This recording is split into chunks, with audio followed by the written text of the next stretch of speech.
പിതാവിൻ്റെയും പുത്രൻ്റെയും പരിശുദ്ധാത്മാവിൻ്റെയും നാമത്തിൽ ആമേൻ. എൻ്റെ പ്രിയപ്പെട്ടവരെ, ഇന്ന് ഏപ്രിൽ 2-ാം തീയതി ബുധനാഴ്ച നമുക്ക് പ്രാർത്ഥിക്കാം. അമ്മേ പരിശുദ്ധമ്മേ, അമ്മേ പരിശുദ്ധമേ, ദൈവമാതാവേ, കൃപാസനത്തിലൂടെ ഞങ്ങൾക്കും ഞങ്ങളുടെ ദേശത്തിനും അമ്മ മധ്യസ്ഥം തേടി തന്ന എല്ലാ അനുഗ്രഹങ്ങൾക്കും കൃപകൾക്കും ഞങ്ങളിപ്പോൾ ഹൃദയം നിറഞ്ഞ നന്ദി പറയുന്നു. അമ്മേ പരിശുദ്ധമേ, ദൈവമാതാവേ, 2004 ഡിസംബർ 7-ാം തീയതി ഉച്ചകഴിഞ്ഞ് 2:30 കൃപാസനത്തിൽ സംഭവിച്ച അമ്മയുടെ പ്രത്യക്ഷപ്പെടലിനെ കുറിച്ച് തിരുസഭയ്ക്ക് സമർപ്പിച്ചിരിക്കുന്ന പഠനരേഖകളുടെ മേൽ സഭാത്മകമായ പഠനങ്ങൾ ആരംഭിക്കുവാൻ ഞങ്ങൾ പ്രാർത്ഥിക്കുന്നു. അമ്മേ പരിശുദ്ധമേ, ഭൂസ്വർലോകങ്ങളുടെ രാജ്ഞിയായ അങ്ങേയ്ക്ക് ഭൗമ സംരക്ഷണത്തിനായി പ്രപഞ്ച പ്രകൃതിയെ തന്നെ തിരുസഭ പ്രതിഷ്ഠിക്കുവാൻ ഈ പ്രത്യക്ഷീകരണം വഴി ഇടയാക്കണമേ. പരിശുദ്ധമേ, ജപമാല മാതാവേ, സകല കൃപാസന പ്രാർത്ഥനകളോടും ചേർത്ത് ഞങ്ങളിപ്പോൾ പ്രാർത്ഥിക്കുന്ന ഈ കുടുംബത്തിന്റെ പ്രത്യേക നിയോഗം മക്കളെ.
അമ്മയുടെ പ്രത്യക്ഷീകരണത്തിന്റെ ഈ അനുഗ്രഹവേളയിൽ ഞങ്ങൾക്ക് സാധിച്ചു തരുവാൻ കനിയണമേ.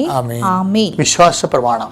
സർവശക്തനായ പിതാവും ആകാശത്തിന്റെയും ഭൂമിയുടെയും സൃഷ്ടാവുമായ ദൈവത്തിൽ ഞാൻ വിശ്വസിക്കുന്നു. അവിടുത്തെ ഏകപുത്രനും ഞങ്ങളുടെ കർത്താവുമായ ഈശോമിശിഹായിലും ഞാൻ വിശ്വസിക്കുന്നു. ഈ പുത്രൻ പരിശുദ്ധാത്മാവിനാൽ ഗർഭസ്ഥനായി കന്യകാമറിയത്തിൽ നിന്ന് പിറന്ന് പൊന്തിയോസ് പീലാത്തോസിന്റെ കാലത്ത് പീഡകൾ സഹിച്ച് കുരിശിൽ തറയ്ക്കപ്പെട്ട് മരിച്ച് അടക്കപ്പെട്ട് പാതാളങ്ങളിൽ ഇറങ്ങി മരിച്ചവരുടെ ഇടയിൽ നിന്ന് 3-ാം നാൾ ഉയർത്ത് സ്വർഗത്തിലേക്ക് എഴുന്നള്ളി സർവശക്തിയുള്ള പിതാവായ ദൈവത്തിന്റെ വലതുഭാഗത്തിരിക്കുന്നു. അവിടെ നിന്ന് ജീവിക്കുന്നവരെയും മരിച്ചവരെയും വിധിക്കുവാൻ വരുമെന്നും ഞാൻ വിശ്വസിക്കുന്നു. പരിശുദ്ധാത്മാവിലും ഞാൻ വിശ്വസിക്കുന്നു. വിശുദ്ധ കത്തോലിക്കാ സഭയിലും പുണ്യവാന്മാരുടെ ഐക്യത്തിലും പാപങ്ങളുടെ മോചനത്തിലും ശരീരത്തിന്റെ ഉയർപ്പിലും നിത്യമായ ജീവിതത്തിലും ഞാൻ വിശ്വസിക്കുന്നു. ആമേൻ. സ്വർഗ്ഗസ്ഥനായ ഞങ്ങളുടെ പിതാവേ, അങ്ങയുടെ നാമം പൂജിതമാകണമേ. അങ്ങയുടെ രാജ്യം വരണമേ. അങ്ങയുടെ തിരുമനസ് സ്വർഗത്തിലെ പോലെ ഭൂമിയിലും ആകണമേ. അന്നു വേണ്ടുന്ന ആഹാരം ഇന്ന് ഞങ്ങൾക്ക് തരണമേ. ഞങ്ങളോട് തെറ്റ് ചെയ്യുന്നവരോട് ഞങ്ങൾ ക്ഷമിക്കുന്നത് പോലെ ഞങ്ങളുടെ തെറ്റുകൾ ഞങ്ങളോടും ക്ഷമിക്കണമേ. ഞങ്ങളെ പ്രലോഭനത്തിൽ ഉൾപ്പെടുത്തരുതേ, തിന്മയിൽ ഞങ്ങൾ രക്ഷിക്കണമേ. ആമേൻ. നന്മ നിറഞ്ഞ മറിയമേ, സ്വസ്തി. കർത്താവ് അങ്ങയുടെ കൂടെ സ്ത്രീകളിൽ അങ്ങ് അനുഗ്രഹിക്കപ്പെട്ടവളാകുന്നു. അങ്ങയുടെ ഉദരത്തിൻ ഫലമായി ഈശോ അനുഗ്രഹിക്കപ്പെട്ടവനാകുന്നു. പരിശുദ്ധ മറിയമേ, തമ്പുരാന്റെ അമ്മേ, പാപികളായ ഞങ്ങൾക്ക് വേണ്ടി ഇപ്പോഴും ഞങ്ങളുടെ മരണസമയത്തും തമ്പുരാനോട് അപേക്ഷിക്കണമേ. ആമേൻ. എൻ്റെ പ്രിയപ്പെട്ടവരെ, കർത്താവിന്റെ ഉന്നതമായ നാമത്തിന് സ്വസ്ഥം ചെയ്യുന്നു. കർത്താവിന്റെ വിശുദ്ധ പൗരോഹിത്യത്തെ മഹത്വപ്പെടുത്തണമേ. 39 വർഷം ഞാൻ അർപ്പിച്ച കൃപാനയുടെ യുഗതിയാൽ കൃപാസാൽത്താര ജീവനോടെ പ്രത്യക്ഷപ്പെട്ട പരിശുദ്ധ അമ്മയുടെ മാധ്യസ്ഥതയിൽ കൃപാസാൽത്താരെ നടന്ന 10,000-കണക്കിന് ആരാധന ശക്തിയാൽ പിതാവിൻ്റെയും പുത്രൻ്റെയും പരിശുദ്ധനാമതി പ്രഭാതത്തിൽ ഞാൻ നിങ്ങളെ ആശീർവദിക്കുന്നു. നിങ്ങളുടെ വഴികളെ കർത്താവ് ആശീർവദിക്കട്ടെ. നിങ്ങളുടെ ഉദ്യമങ്ങളെ, ഇന്നത്തെ ഉദ്യമങ്ങളെ കർത്താവ് ആശീർവദിക്കട്ടെ. നിങ്ങൾ സംസാരിക്കുന്ന വ്യക്തികൾ, കണ്ടുമുട്ടുന്ന വ്യക്തികൾ, ചെയ്തു തീർക്കേണ്ട കാര്യങ്ങൾ, നിങ്ങളെ മനസ്സിനെ വിഷമിപ്പിക്കുന്ന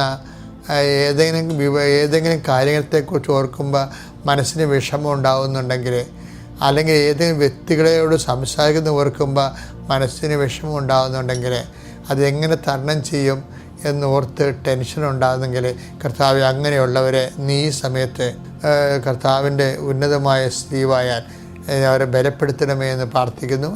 അമ്മ കന്യാസ്ത്രീയെ ഇപ്പോൾ ആരെല്ലാം പ്രാർത്ഥിക്കുന്നുണ്ടോ അവർക്കെല്ലാം വേണ്ടി അമ്മ മാധ്യസ്ഥം വഹിക്കണമെന്ന് പ്രാർത്ഥിക്കുന്നു.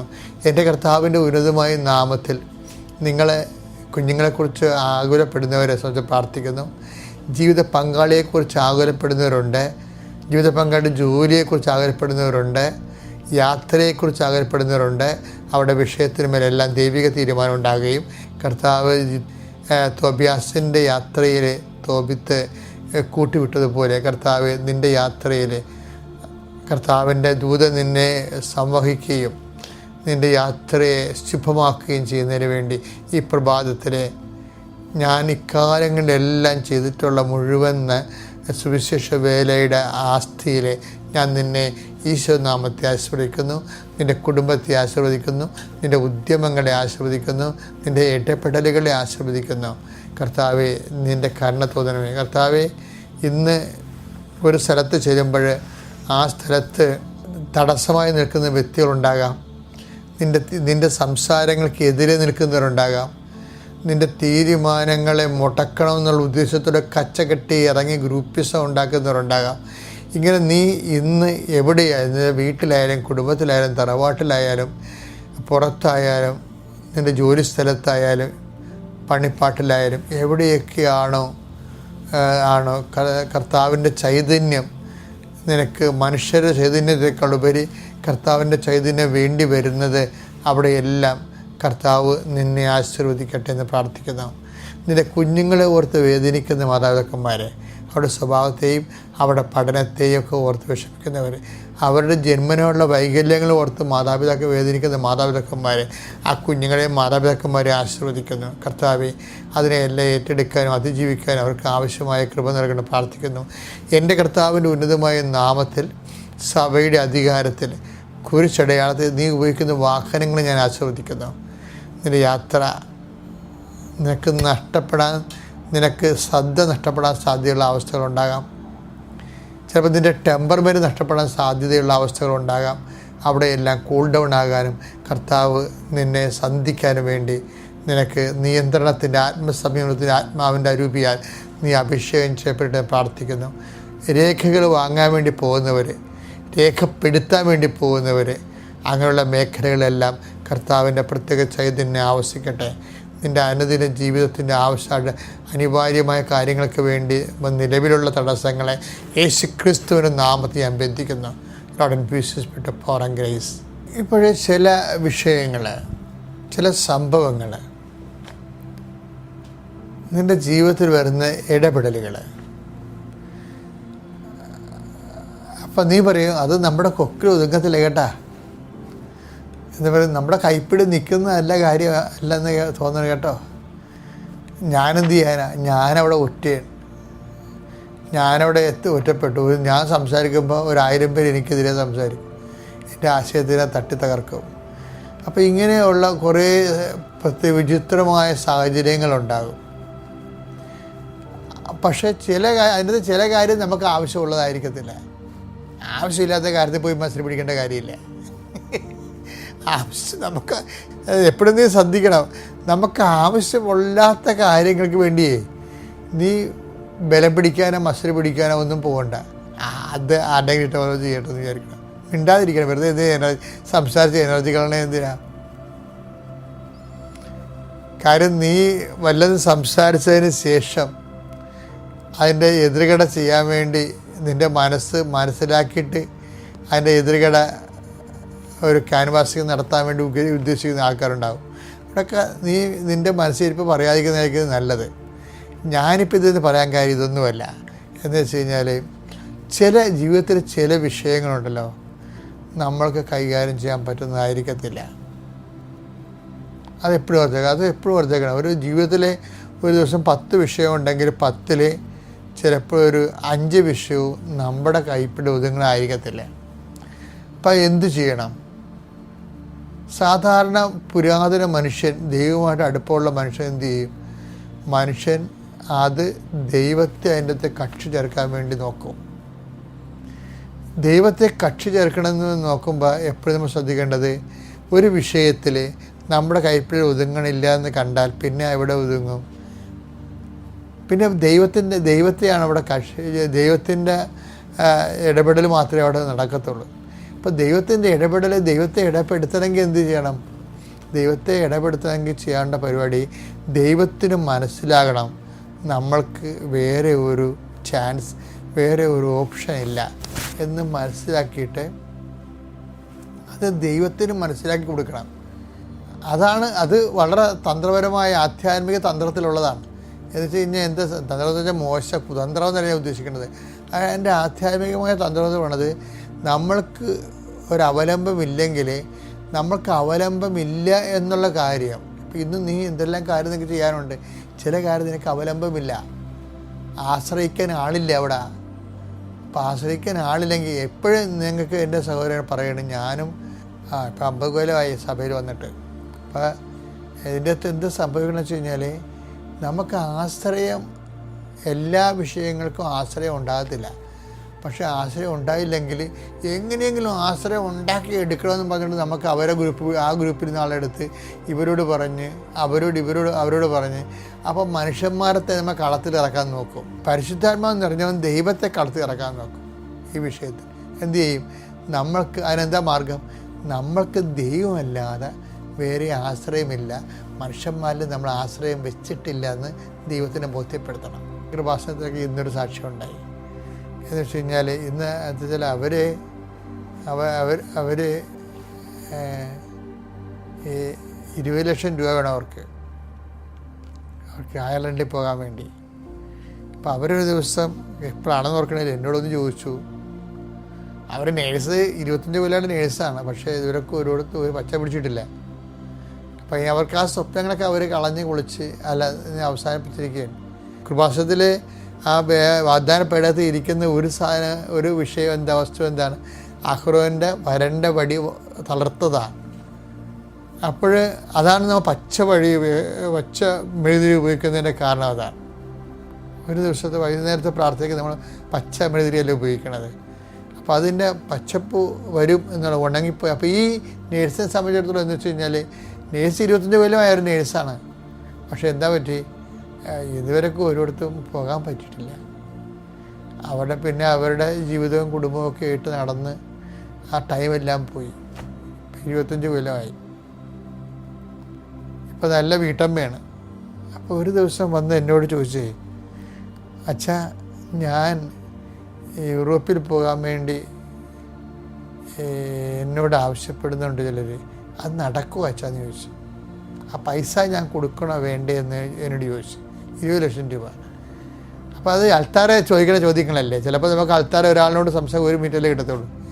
ഞാൻ ഇവരുടെ ഈ ആപ്ലിക്കേഷൻസും അവർക്ക് തന്ന ഡോക്യുമെൻറ്റ്സും ഈശോയ്ക്ക് സമർപ്പിച്ചിട്ട് ഞാൻ അവിടെ ഒരു പ്രത്യേക അഭിഷേക പ്രാർത്ഥന ചൊല്ലിക്കഴിയുമ്പോൾ കർത്താവ് പെട്ടെന്ന് പറയും, അവൾ യൂറോപ്പിൽ പോകും, പക്ഷെ പൈസ കൊടുക്കണം, നീ ഏറ്റെടുക്കരുതെന്ന് പറയും. ഞാനിവരോട് വന്നിട്ട് പറയും, നിങ്ങൾ യൂറോപ്പിൽ പോകും, പക്ഷേ പൈസ കൊടുക്കണത് ഇതിനകത്ത് വരുന്നില്ലെന്ന് പറയും, ഈ വിഷയത്തിൽ വരുന്നില്ലെന്ന് പറയും. പക്ഷെ അവർക്ക് അതുപോലെ തന്നെ അവർ പറയണ അതുപോലെ തന്നെ അവർക്കത് നടക്കുകയും ചെയ്തു. ഞാൻ പറഞ്ഞു വരുന്ന കാര്യം, അവർ ഒരു കാര്യം പറയുന്നുണ്ട്. അതായത്, ഞാൻ ഇനി സാക്ഷ്യം പറയാൻ വരുമ്പോൾ ഇതിന് നന്ദി പറഞ്ഞുകൊണ്ട് വിസ എൻ്റെ കോപ്പി കയ്യിൽ കിട്ടിയിട്ട് ഞാൻ കൃപാസനത്തിൻ്റെ വാതിൽക്ക് നിന്ന് നിരങ്ങി മുട്ടിൽ നീന്തി അമ്മയെടുത്ത് വന്നിട്ട് മാത്രമേ ഞാൻ സാക്ഷ്യം പറയത്തുള്ളൂ നന്ദി എന്നവർ പറയണത്. എന്ന് വെച്ച് കഴിഞ്ഞാൽ എൻ്റെ അടുത്ത് ഞാനിപ്പോൾ ഇത്രയും പറഞ്ഞതിൻ്റെ ഉദ്ദേശം എന്നറിയാമോ? ഉദ്ദേശം എന്ന് വെച്ച് കഴിഞ്ഞാൽ, അച്ഛനവർക്ക് നോട്ട് കൊടുത്തതൊന്നുമല്ല പ്രശ്നം. മറിച്ച് അവർ കൃപാസനത്തിൻ്റെ വാതിൽക്ക് നിന്ന് മാതാവിൻ്റെ സന്നിധാനം വരെ മുട്ട നീന്തുമെന്ന് പറഞ്ഞില്ലേ, അത് ആ ഒരു ബോഡി ലാംഗ്വേജ് എന്താ ഉദ്ദേശിക്കണം അവരിന്നത് സാക്ഷ്യം പറഞ്ഞ് നീന്തി വന്നിട്ട് തന്നെ സാക്ഷ്യം പറഞ്ഞിട്ട് പോയി. അയർലാൻഡിലേക്ക് പോകണവർ 5 പൈസ മുടക്കില്ല. അതല്ല പ്രശ്നം. എന്താണ് വിഷയം വെച്ച് കഴിഞ്ഞാൽ ദൈവത്തെ അവർ ബോധ്യപ്പെടുത്തി. എന്താണ്? ദൈവമേ, മാനുഷികമായ ഒരു കൈക്രിയയും ഇതിലില്ല, അങ്ങ് മാത്രമാണ്, അങ്ങ് തന്നെയാണ് ഇത് ചെയ്തത്. അതായത് നമ്മുടെ സങ്കീർത്തനം 118:8-9 വായിച്ചേ. മനുഷ്യനിൽ ആശ്രയിക്കുന്നതിനേക്കാൾ കർത്താവിൽ അഭയം തേടുന്നത് നല്ലത്. കർത്താവിൽ അഭയം തേടുന്നതാണ് നല്ലത്. പ്രഭുക്കന്മാരിൽ ആശ്രയിക്കുന്നതിനേക്കാൾ കർത്താവിൽ അഭയം തേടുന്നത് നല്ലത്. കർത്താവിൽ അഭയം തേടുന്നത് നല്ലതെന്ന് വെച്ച് കഴിഞ്ഞാൽ കർത്താവിൽ അഭയം തേടുന്ന ചെയ്യുമ്പോൾ അവിടെ അഭയം തേടുമ്പോൾ വേറൊരു സാധനം പറയുന്നുണ്ട്. പ്രഭുക്കന്മാരിലുള്ള ആശ്രയം, നമ്മളെക്കാളും ബലമുള്ളവരിൽ മാനുഷികമായ ആശ്രയം, അത് കുറച്ച് കൊണ്ടുവരണം. നിൻ്റെ ജീവിതത്തിൽ എല്ലാത്തിലും ഈ മാനുഷികമായ ഇടപെടലിനുള്ള നമ്മുടെ ആശ്രയം കുറച്ച് വന്നിട്ട് നമ്മൾ ദാനധർമ്മത്തിലൂടെയും സുവിശേഷ കൈമാറ്റത്തിലൂടെയും വിശ്വാസ കൈമാറ്റത്തിലൂടെയും അതുപോലെ തന്നെ നമ്മുടെ വിശുദ്ധ ജീവിതത്തിലൂടെയൊക്കെ ദൈവത്തിലുള്ള അവലംബങ്ങൾ കൂട്ടിവരണം. അങ്ങനെയാണ് നമ്മൾ ദൈവപൈതലായി വരണത്. അങ്ങനെയാണ് നമ്മുടെ ജീവിതത്തെ അതിജീവിക്കുന്നത്. Praise the Lord. അത്യപൂർവ ദൈവാനുഭവങ്ങൾ ഇനി നിങ്ങൾക്കും സ്വന്തം. ഈ യൂട്യൂബ് ചാനൽ ഇതുവരെ സബ്സ്ക്രൈബ് ചെയ്തിട്ടില്ലെങ്കിൽ ഇപ്പോൾ തന്നെ സബ്സ്ക്രൈബ് ചെയ്യുക. ഈ വീഡിയോ ഇപ്പോൾ തന്നെ നിങ്ങളുടെ സുഹൃത്തുക്കൾക്ക് ഷെയർ ചെയ്തുകൊണ്ട് കർത്താവിന്റെ പ്രേക്ഷിതരാകുക.